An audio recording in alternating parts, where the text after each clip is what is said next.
Bienvenidos familia de Iglesia Amistad, qué bueno que están con nosotros en la segunda clase de grupos pequeños de Juan 3:16. Mi nombre es Arturo Vargas, pastor de Iglesia Amistad. Les doy a todos ustedes la bienvenida. Me da mucho gusto recibirlos y que estén una vez más aquí conectado conmigo para que juntos podamos aprender más de la palabra de Dios. El día de hoy voy a contarles dos historias, una historia personal y una historia bíblica. Vamos a mirar la conexión de estas dos historias y vamos a mirar la segunda parte del verso que estamos estudiando. Recuerden que este estudio es acerca del verso de Juan capítulo 3 versículo 16.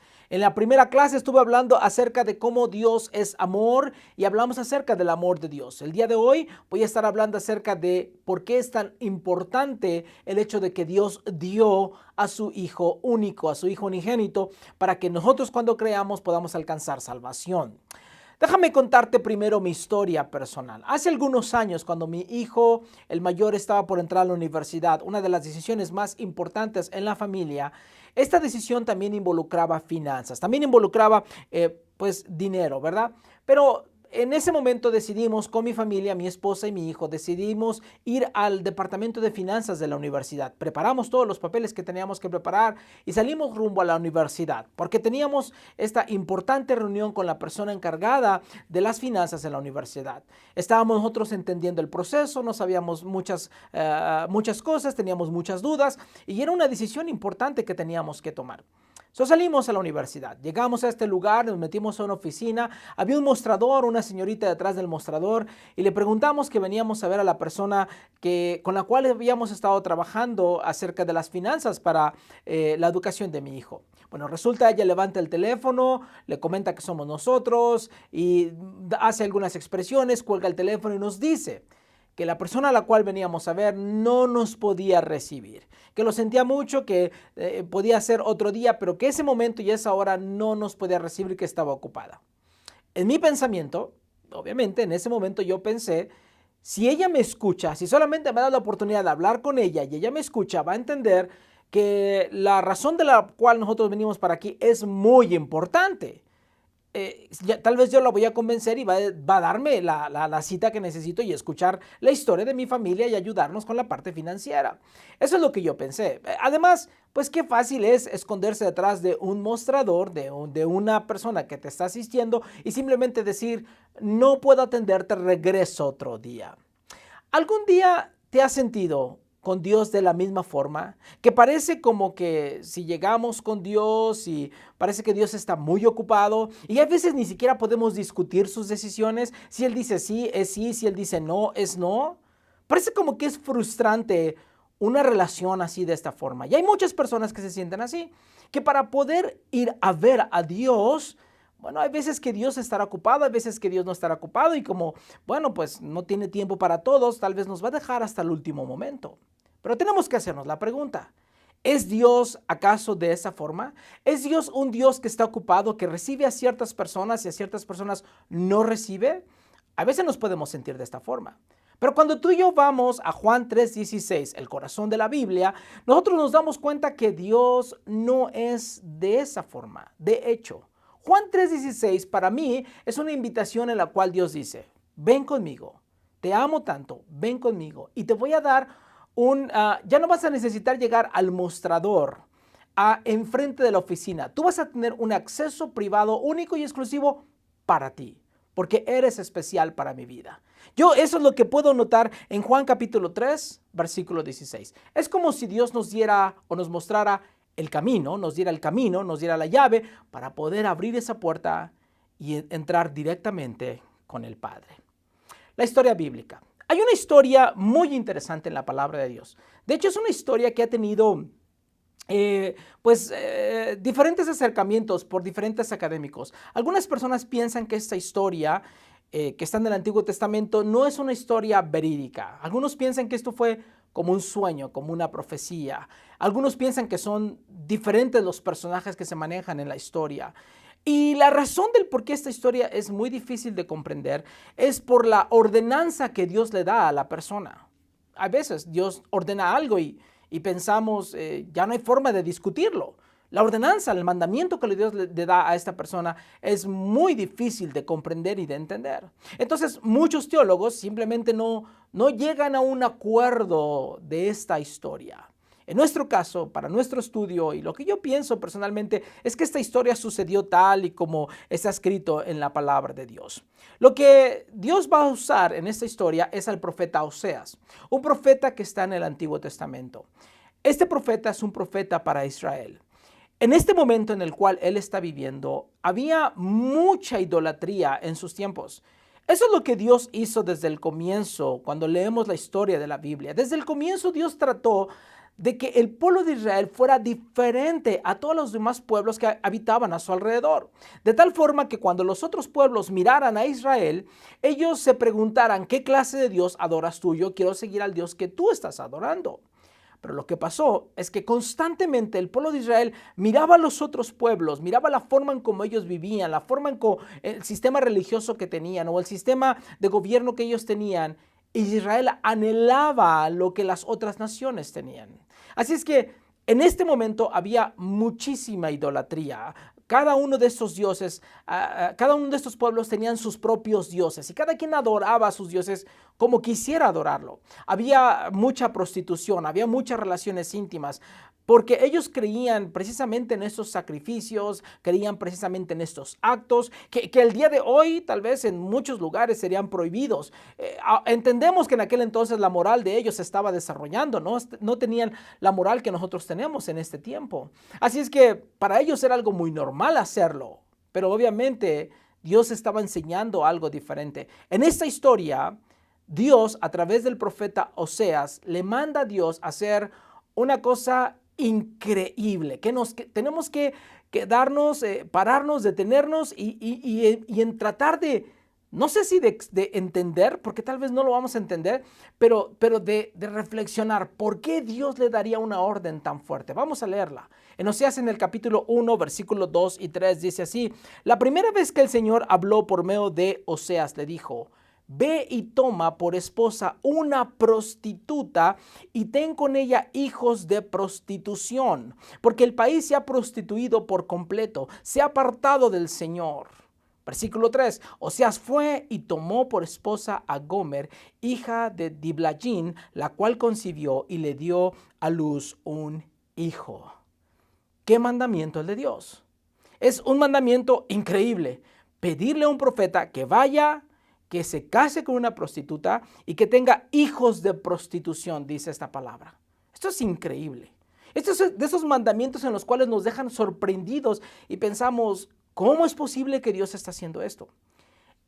Muchos profetas del Antiguo Testamento usarían objetos para poder darnos una lección. Pero en este caso, en el caso de Oseas, él mismo sería el objeto para enseñarnos a nosotros una lección muy importante. Una lección que es fundamental para nosotros, pero habría un precio que Oseas tendría que pagar simplemente por obedecer este mandamiento de parte de Dios. Dice la escritura en este pasaje que leímos, dice que él se casó con ella y tuvo un hijo con esa persona. No tuvo un hijo, ese solamente es el comienzo. Después de ahí tuvo 2 hijos más. Los 3 hijos de Oseas que tuvo con Gomer, con la persona con la que se casó, recuerda que ella es una prostituta. Aparentemente es como, no entiendo totalmente la historia de Oseas y de Gomer, pero Gomer era una prostituta, Oseas se casa con ella, pero parece como que ella nunca dejó completamente la prostitución. Y si no la dejó completamente, tal vez estuvo casado con Oseas, pero en algún momento tenía sus resbalones. Tenía esos momentos en los cuales seguía regresando a esos lugares donde Oseas la había rescatado, donde Oseas la había redimido. En pocas palabras, parece como que ella se seguía prostituyendo en ese sentido. De hecho, el único hijo que dice la escritura que es directamente de Oseas es el primero. Los otros 2 demás, la escritura no menciona nada. Y si ella es una prostituta y si ella se sigue prostituyendo, tal vez ni siquiera son hijos de Oseas. Esto es increíble. Dios le dice a Oseas: ve, cásate con una prostituta y ten hijos de prostitución. Aquí tenemos que detenernos un momentito. Tenemos que detenernos un momentito y hacernos unas preguntas. ¿Cuántas veces Dios podría encontrar razones para no amarnos? ¿Cuántas veces Dios podría mirar nuestras vidas y decir, ¿sabes qué? No te amo por esto, no te amo por esto otro. No te amo porque eres infiel, no te amo porque eres mentiroso, no te amo porque no guardas sus compromisos, no te amo por esto. ¿Cuántas veces Dios encontraría una muy buena razón para no amarnos? Y luego en muchas ocasiones, muchos de nosotros, podemos arrepentirnos acerca de un pecado, llegar con Dios y luego regresar a nuestros antiguos caminos, tal y como lo hacía Gomer en esta historia con Oseas. Y es que esta historia de Oseas y Gomer nos está dando a nosotros el ejemplo de la forma en cómo Dios nos ama a nosotros, hasta qué punto Dios fue para amarnos a nosotros. Esto es algo muy interesante. Y no solamente muestra qué tanto Dios nos ama a nosotros, pero la otra parte es que también muestra nuestra condición. Porque tú y yo podemos juzgar muy fácilmente a Gomer y decir, ella era una prostituta, no se merecía estar casada con un hombre como Oseas. Pero tenemos que pensar que muchos de nosotros hacemos exactamente lo mismo que Gomer. Dios nos libera, Dios nos perdona, Dios nos ama. Eso lo aprendemos el día domingo en la congregación, en la iglesia, en nuestros grupos pequeños, pero el día martes o el día miércoles vamos y regresamos una vez más. Ya no a adorar a estos dioses que en aquel entonces adoraban, pero adoramos a muchos otros tipos de dioses. Adoramos al dios hábito, placer, adicción, dinero, materialismo. Tú puedes nombrar a cualquiera de los dioses que nosotros adoramos el día de hoy. Y estos dioses, también nosotros somos infieles con estos dioses. O sea, cuando tú y yo podemos juzgar tan a la ligera a Gomer y pensar, oye, ¿cómo es que te estás prostituyendo? Nos estamos tú y yo mirando el mismo espejo. Nos está pasando exactamente lo mismo que a ella le pasó. Tenemos entonces que preguntarnos y decir, Dios, ¿por qué sigues en búsqueda de nosotros? ¿Por qué a pesar de que no somos nada, no tenemos nada bueno? ¿Por qué a pesar de que seguimos siendo infieles, tú de todas maneras nos sigues persiguiendo y nos sigues buscando y sigues tratando de ganarte nuestro corazón? La respuesta está en el libro de Deuteronomio, en el capítulo 7, versículo 7, dice así. Si el Señor los ha preferido y elegido a ustedes, no es porque ustedes sean la más grande de las naciones. Es decir, no es porque tú eres el mejor portado, no es porque tú eres el más atlético, no es porque tienes los mejores dones, no es porque eres muy bueno. Dice, ya que en realidad son la más pequeña de todas ellas. Versículo 8. El Señor los sacó de Egipto, donde ustedes eran esclavos, y con gran poder los libró del dominio de Faraón, porque los ama. Y quiso cumplir, aquí esto es importante, quiso cumplir la promesa que había hecho a los antepasados de ustedes. Dios nos ama. Dios nos ama, pero no como el mundo ama. No es un amor con sentimientos. Hoy siento amarte, mañana ya no siento amarte. El amor de Dios está basado en un compromiso. En esa escritura que acabamos de leer, entendemos que la razón del por qué Dios no se rinde en buscar nuestro amor, a pesar de lo infiel que nosotros somos, es que Él nos ama y Él había prometido a los antepasados de Israel que los iba a amar siempre. Era un compromiso. Dios se había amarrado, Dios se había atado a Israel. Escúchame. Es como si Israel estuviera casado con Dios, amarrado, pero entonces Israel fuera infiel y se prostituía con otros dioses. De una forma dejaría a Dios y sería infiel. Y Dios dice, la razón por la cual no te dejo, no es porque yo necesito de ti, no es porque tienes grandes dones, no es porque eres muy grandioso, no es porque eres fabuloso, no. De hecho, estás lleno de pecado, de prostitución, de infidelidad, de idolatría. La razón por la que te estoy llamando no es porque tú eres grande, es porque yo soy grande. No es porque tú eres fascinante, es porque yo soy fascinante. Y mi amor por ti no es un sentimiento, es un compromiso. Dice la escritura en este pasaje que leíamos que Dios lo rescató de la esclavitud. Y esta es la historia de Gomer. Porque hay muchas personas que se confunden y que pueden tal vez discutir si la mujer que está en el capítulo 1 de Oseas y el capítulo 3 son totalmente diferentes. Para mí es la misma historia. Y en el capítulo 3 vemos ahora que Gomer la están ofreciendo en un mercado de esclavitud. ¿Por qué? Ella no dejó de prostituirse, de ser una prostituta. Ella no dejó de ser infiel a Oseas. Imagínate, Oseas viene, la saca de esa vida de prostitución, le ofrece casa, le ofrece una familia, pero el corazón de ella sigue yendo detrás de estos deseos. Ella se sigue prostituyendo, ella sigue siendo infiel. Me imagino que en algún momento dejó completamente a Oseas y alguien la toma a Gomer y ahora está esclava, está siendo ofrecida como esclava. Pregúntate, ¿cuánto valdría Gomer en un mercado de esclavas? Esta era una prostituta. Esta era una persona que había sido usada y abusada más de una ocasión. Esta era una persona que no tenía dignidad. Esta era una persona que no tenía valor. Esta era una persona que tenía una historia. Esta era una persona que la sociedad la miraba y decía, ¿sabes qué? Yo no doy un peso por ella. Y ahora está en un mercado de esclavas. Se está siendo ofrecida como esclava. Ya no como prostituta. Ahora ya es una esclava. Gomer va a regresar a vivir con Oseas. Pero ella pagó las consecuencias de sus decisiones. Y eso nos pasa a nosotros. Nosotros podemos seguir diciéndole a Dios, no quiero saber nada de ti.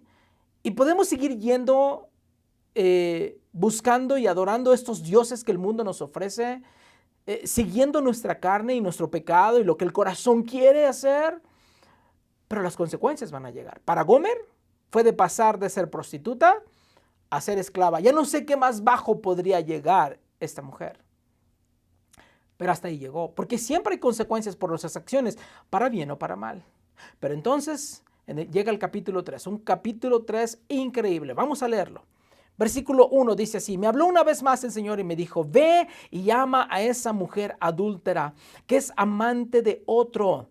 Ámala como ama el Señor a los israelitas, aunque se hayan vuelto a dioses ajenos y se deleiten con las tortas de pasas que les ofrecen. Compré, dice la escritura, Oseas versículo 2, compré entonces a esa mujer por 15 monedas de plata y una carga y media de cebada.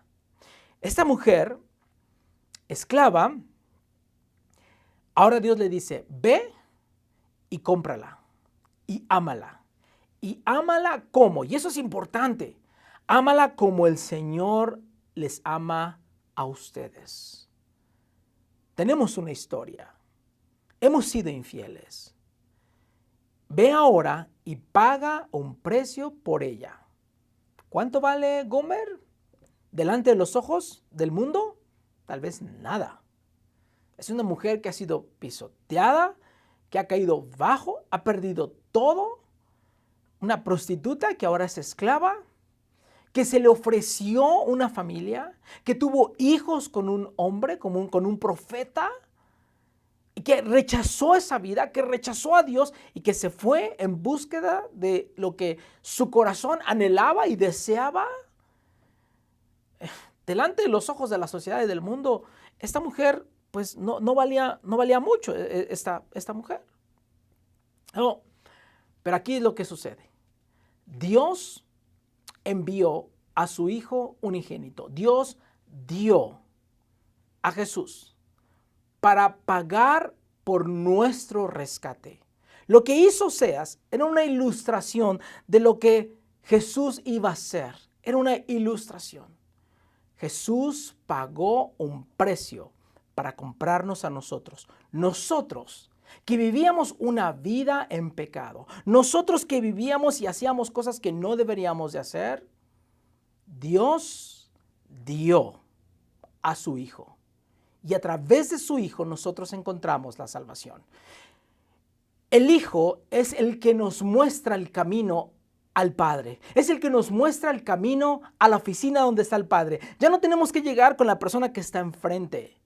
Ahora tenemos un camino directo, el cual podemos caminar y entrar en el momento en que nosotros querramos. Mira lo que dice la Escritura en 1 de Pedro capítulo 1, versículos 18 y 19. Porque Dios los libró de este modo de vida, que es poco provechoso, y que ustedes aprendieron de sus antepasados. Y bien saben ustedes que para liberarlos, Dios no pagó con oro y plata, que son cosas que no duran, Al contrario, pagó con la sangre preciosa de Cristo. Cuando Cristo murió en la cruz, fue ofrecido como sacrificio, como un cordero sin ningún defecto.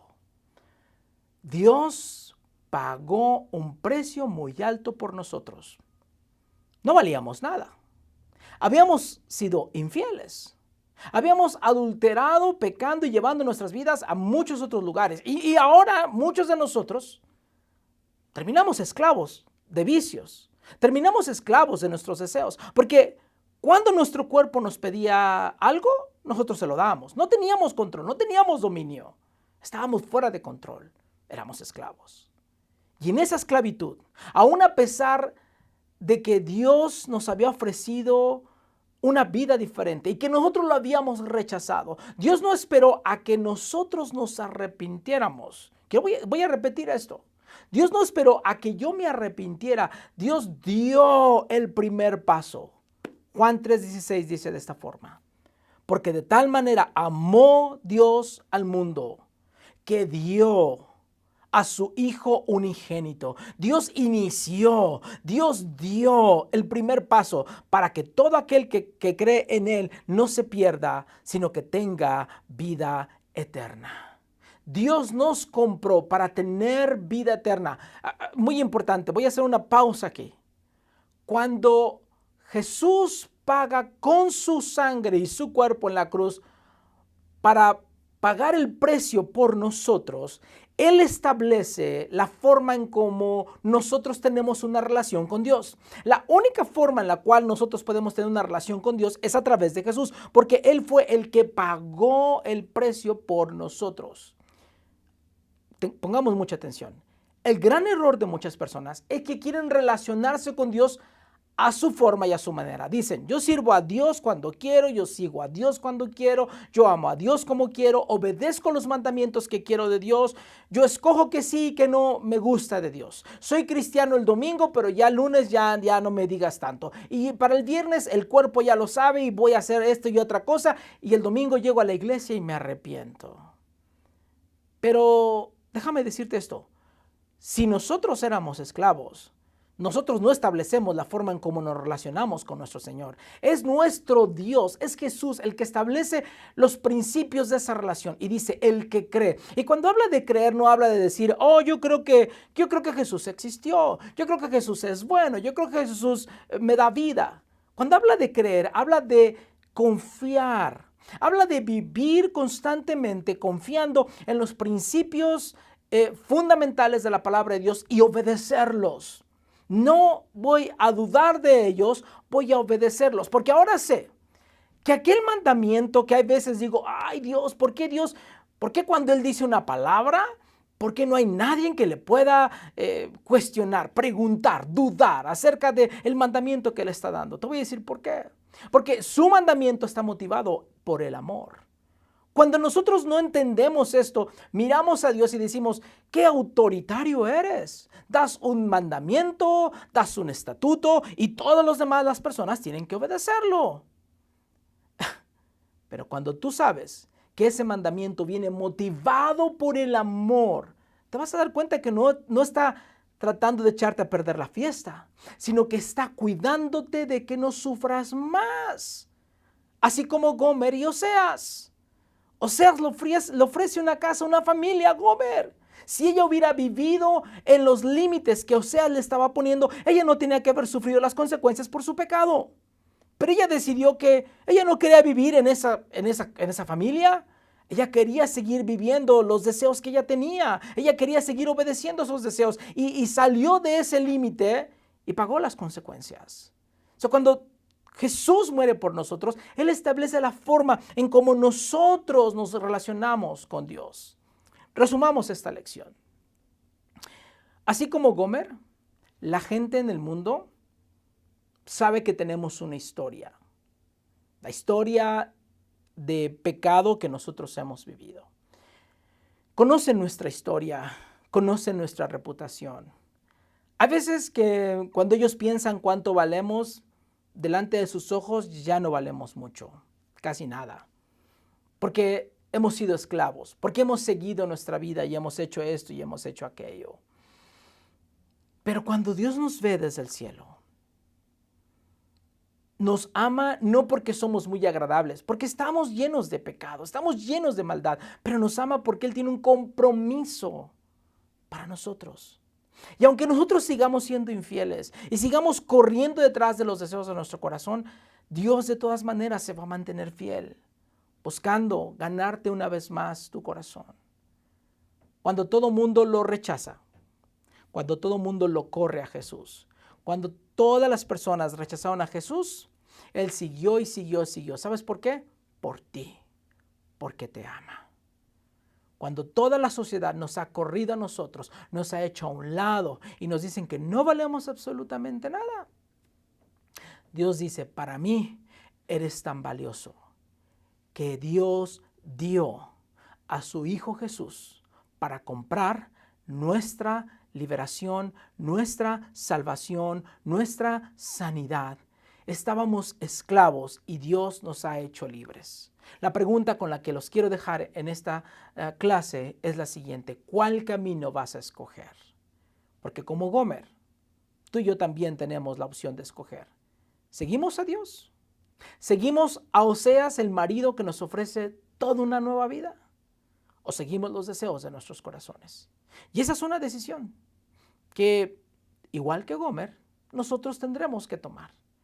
Cada día tú y yo tendremos que tomar la decisión de seguir a Cristo o de seguir los deseos de mi corazón. Hay consecuencias de seguir los deseos de mi corazón, como también hay grandes consecuencias de seguir a Cristo. Y seguir a Cristo terminaremos con la vida eterna. Y nos vamos a encontrar la próxima semana en la tercera clase de grupos pequeños de la serie Juan 3:16. Hasta pronto.